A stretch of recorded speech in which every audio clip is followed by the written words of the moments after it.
falando aí pela PEC do teto, que na prática limita os gastos desse governo e dos próximos governos. A PEC do teto é essencial para tirar o Brasil do vermelho, para tentar começar a resgatar o Brasil. Você está falando do teto dos gastos.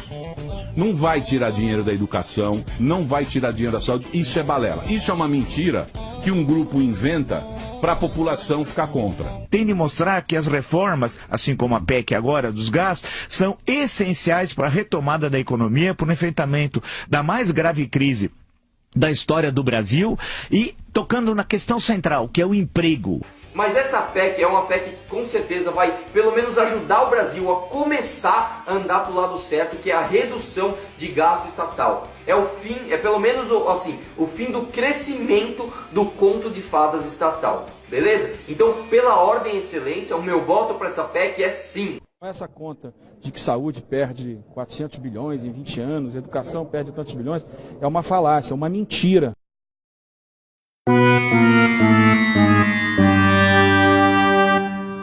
É claro que a PEC do teto de gastos, eu acho que hoje, e eu não sou da área, vocês que entendem mais, a gente vai ter que pensar uma solução, né, para, de alguma forma, depois da Previdência, ter capacidade de ampliar gasto no Brasil. Não tem muita saída. Por quê? Porque nós vivemos 5 anos numa recessão. De fato, crescer 0,5% em 2014, negativo 15, 16. Crescer 1%, né, nos 2 anos seguintes, e agora vai crescer também 1%, significa que nós vamos entrar num colapso social muito rápido no Brasil. A PEC dos gastos aprovada no governo Temer foi um erro. Hoje eu digo, eu que achei que era correto, vi que é um erro. E os economistas que na época apontaram que aquilo era um erro, estavam certos. Estavam certos. Por quê? Hoje ela engessa de tal forma o governo, porque se o governo violar o teto dos gastos, pedalada. É pedalada. E pedalada abre um processo de impeachment. Então veja a situação.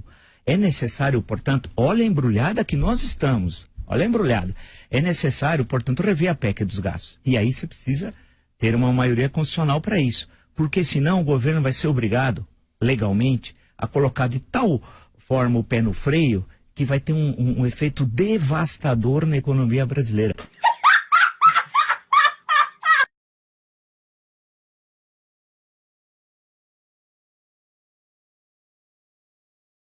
A proposta de emenda constitucional de número 241 a gente tem chamado de PEC do orçamento sem povo. Então essa proposta de emenda constitucional, ela simplesmente congela a política econômica na Constituição e retira a possibilidade de recursos da saúde, da educação, da infraestrutura, da segurança, da política atual de salário mínimo, da previdência, ou seja, é um desastre do ponto de vista dos gastos primários e sociais, mas ela libera para os gastos financeiros e para os juros, ou seja, é a PEC dos mais ricos. Né? É uma emenda à Constituição que esses malucos disseram, empurraram goela abaixo sem conversar com ninguém, em que o Brasil está proibido de gastar com saúde, educação, segurança. É o teto dos gastos. É. Isso não é bom? Não, é péssimo.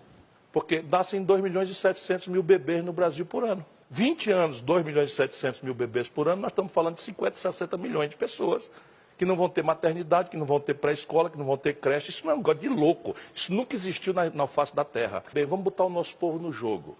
50% do orçamento, a metade do orçamento, ou seja, todas as receitas, todas as despesas, metade gastos financeiros. Isso está fora da emenda 95.